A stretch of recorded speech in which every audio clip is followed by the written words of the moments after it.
So in this lecture we will show, or in this lecture and the next one,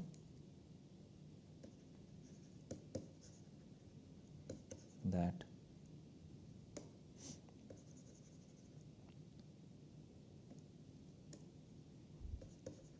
there is a large class of topological spaces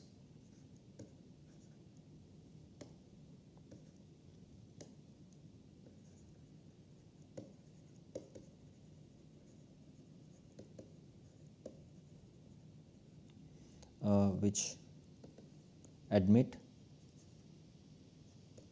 many continuous maps from X to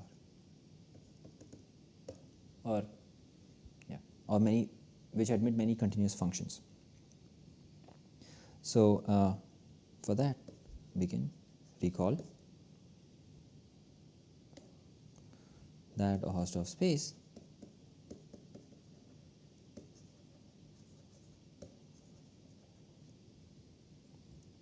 is one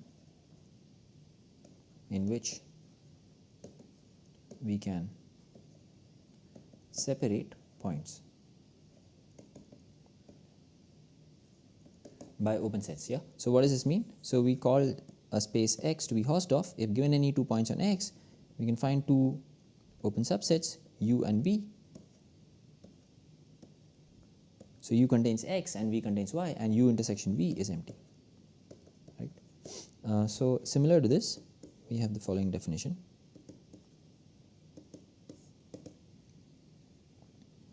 A topological space X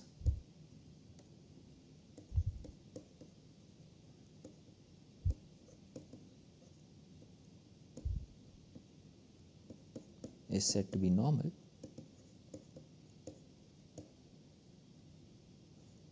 if for any 2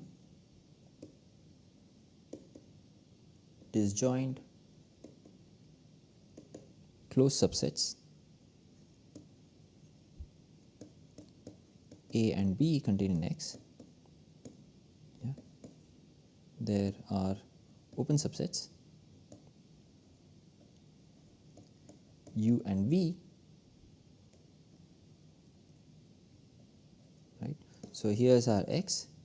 We take 2, let's say, disjoint subsets A and B. This is A, this is B, and these are closed, right. So then there should be open subsets U and an open subset V. That's that. A is contained in U, B is contained in V, and U intersection V is empty. Okay. If this happens for any 2 pair of disjoint closed subsets, then we say that A is normal. Okay. So let's see this proposition, which says that there are lots of normal spaces. So every metric space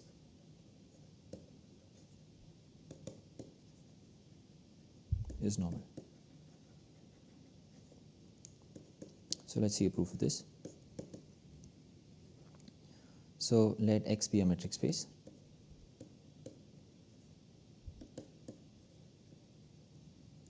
And let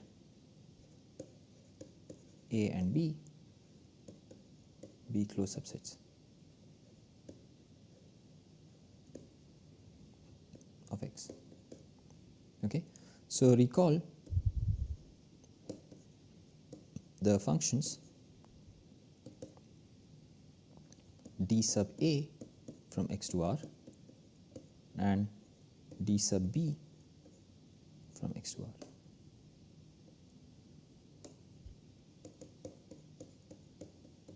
Right. In fact, we had, for any subset Z of X, we had defined this map d sub Z from X to R as follows. The distance of X from Z is defined to be the infimum over all Z in Z of this set distance of X from Z. Right. So if our X is this, like this, and x is here, and let's say this is our z, right. So we want to compute the smallest distance, yeah, okay. So we take points in z, compute the distance of x from z, and we take the infimum in that collection, yeah. So that's the distance of, that's defined to be the distance of x from z, yeah. So we had seen that this function is continuous for any subset, right. So let's prove this easy proposition, or rather lemma.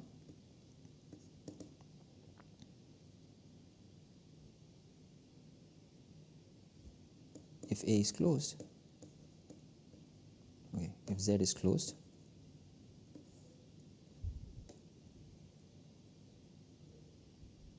so let's prove this easy lemma first.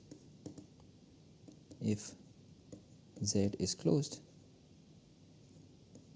then T sub Z, the distance of x from Z, is equal to 0 if and only if x belongs to Z. Okay, so proof. Yeah. So first assume that this distance is 0. So this implies that the infimum of Z in Z, this is equal to 0. This implies that there is a sequence Zn such that the distance of x from Zn is converging to 0, right. This implies that Zn converges to x. This implies that x belongs to Z closure, but as Z is closed, it is equal to Z, right. So this implies x belongs to Z.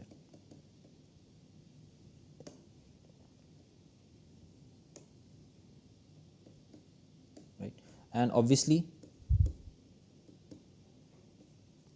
if x belongs to Z, then the distance of x from Z is 0, right. Because x appears in this collection, so dxx is 0. Okay. So having proved this lemma, right, so we will use this lemma, right. So now let's return to our proposition. So we are given two disjoint closed subsets A and B, disjoint closed subset, and we have to find open subsets, disjoint open subsets, one which contains A and the other which contains B, right. So let's say this is our A, and let's say this is our B, right. So for each A,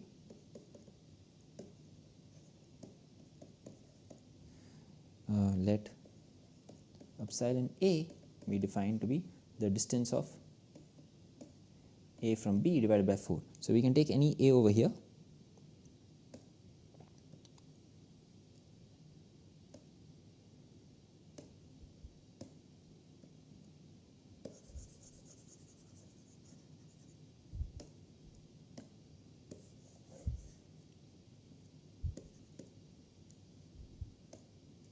so let's just take A over here and let's compute the distance of A from B, right, and we take this epsilon A to be 1/4 of that distance, right.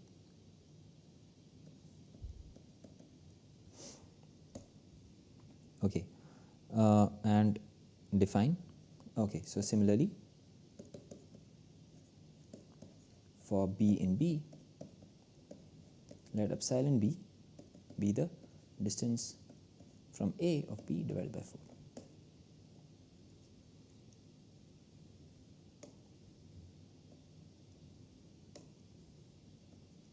Okay, so define open sets. So we define U to be equal to the union over A in A, epsilon balls around A of radius epsilon A, right. And so we are taking this ball of radius epsilon A, yeah, and taking the union over all these A's, right. and similarly V to be union B in B, the ball of radius epsilon B. Yeah. Okay. So, okay, note that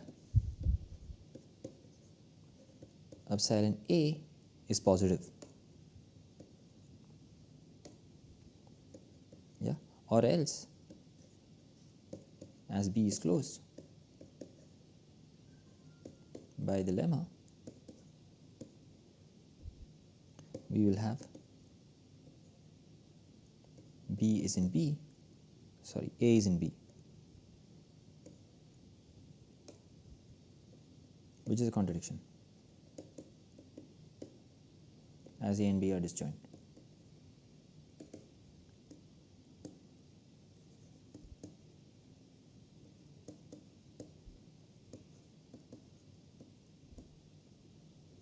Right, and similarly epsilon B is also positive, right? So in other words, so thus we get open sets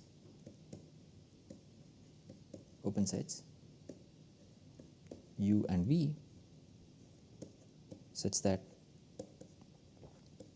U contains A and V contains B, right? So we claim that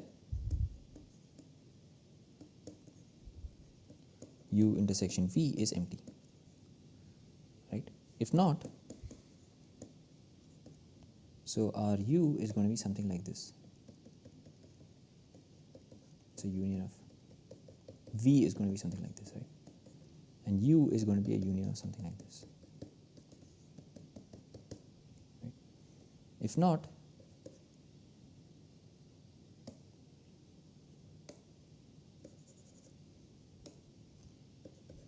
then there exists Y in U intersection V, right? There exists A in A and B in B such that Y is in B A epsilon A intersected B B epsilon B. Yeah. So now note that the distance of B from A is less than or equal to the distance of this, yeah, which by triangle inequality is less than or equal to DAY plus DYB, right? Now,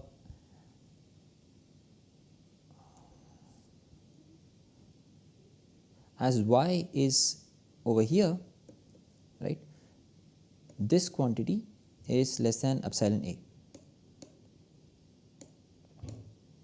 right? So this is strictly less than epsilon A plus epsilon B, right? So this is strictly less than epsilon A as Y is here, and this is strictly less than epsilon B as Y is here, okay? So I should make this epsilon B, right? So we may assume that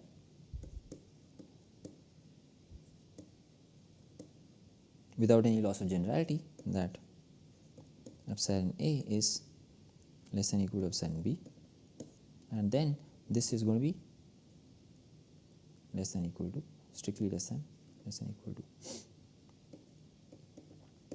right? So this will imply that the distance of B from A is less than or equal to 2 epsilon B. But now remember what was epsilon B? Epsilon B was equal to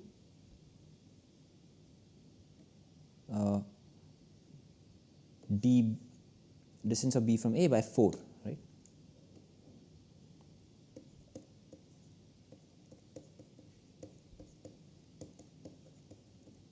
Sorry, there should be small b.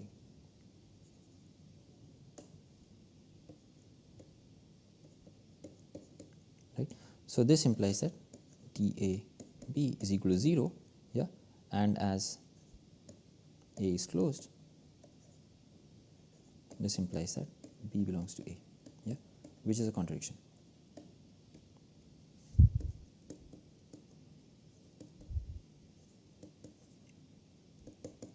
So thus U intersection V is empty. So this completes the proof of the proposition.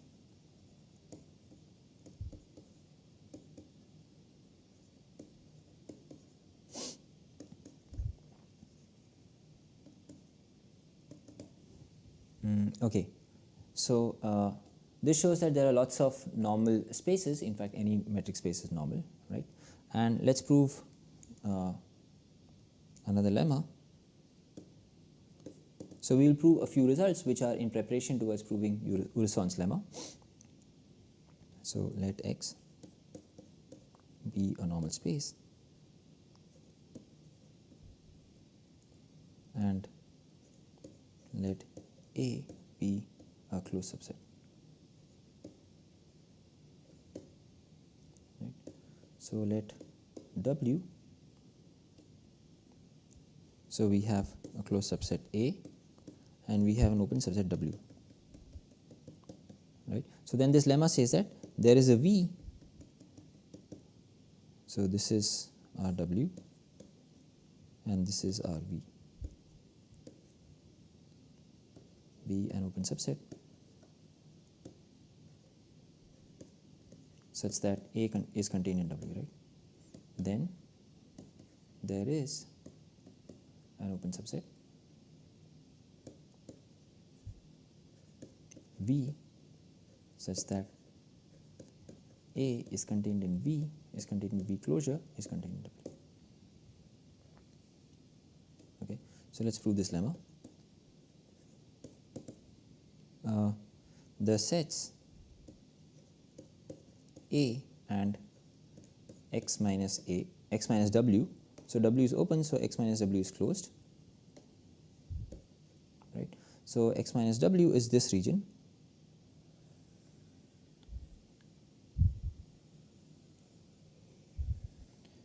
is the region outside W, including this boundary, are disjoint closed subsets.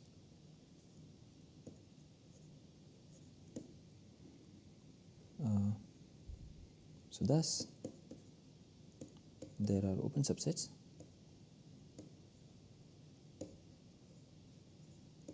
U and V such that U contains X minus W and V contains A. Yeah, this is using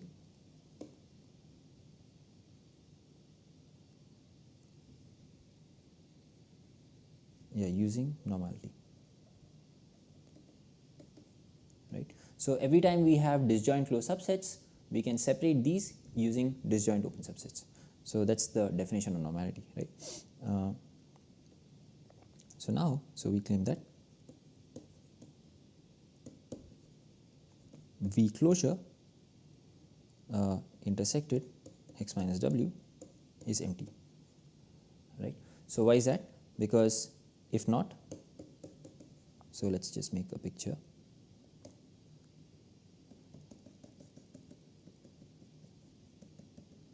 Right? So U is this region.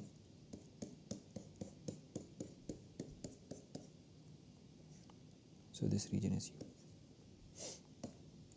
Right? If not,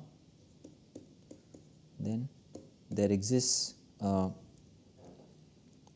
T in X minus W such that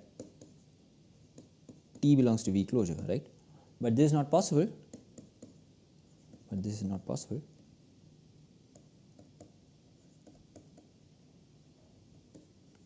As U is an open set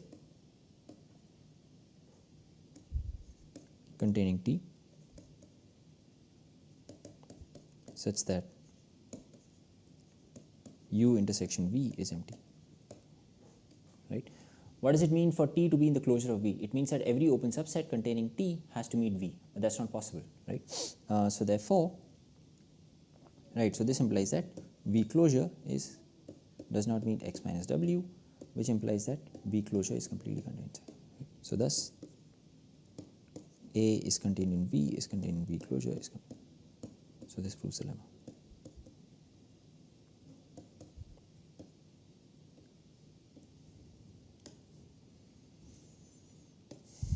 Okay, and the final proposition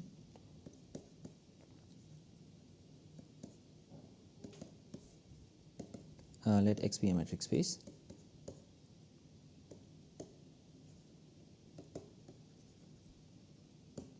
Let A and B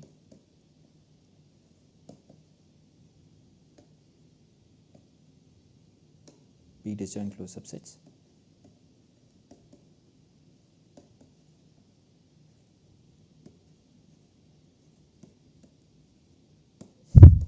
Then there exists a continuous function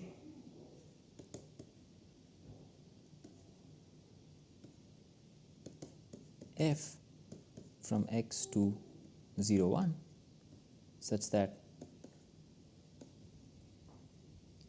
f of A is 0 and f of B is equal to 1. Okay. So, we have our x, we have two disjoint closed subsets A and B. So, we are claiming that there is a map to 0, 1 which takes A to 0 and it takes B to 1. So, let us prove this. So, for metric spaces this is very easy to prove. So, take f of x to be equal to dAx divided by dAx plus dBx, right. Okay, so now let us look at the functions dA and dB are continuous, right. This implies that dA plus dB is continuous, right, and since A intersection B is empty, right, dA plus dB for any x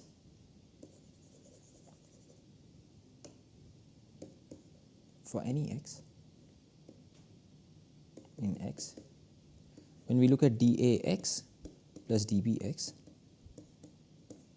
this has to be positive, because if it is 0 then it will mean that, if not, then we will have dAx is equal to dBx is equal to 0, which will imply that x belongs to A intersection B, as A and B are closed.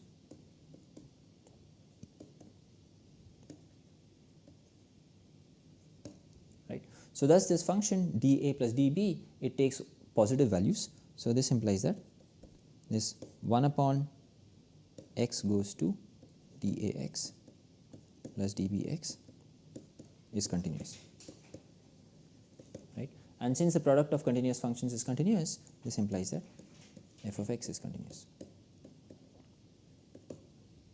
right. So, now if x belongs to A, then clearly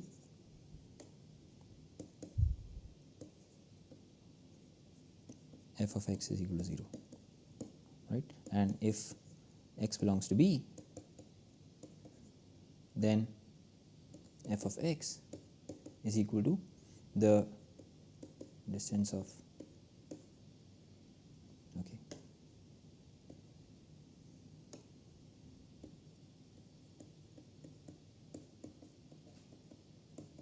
but this is 0 because x belongs to B, so this is equal to 1, right. So, this completes the proof of the proposition.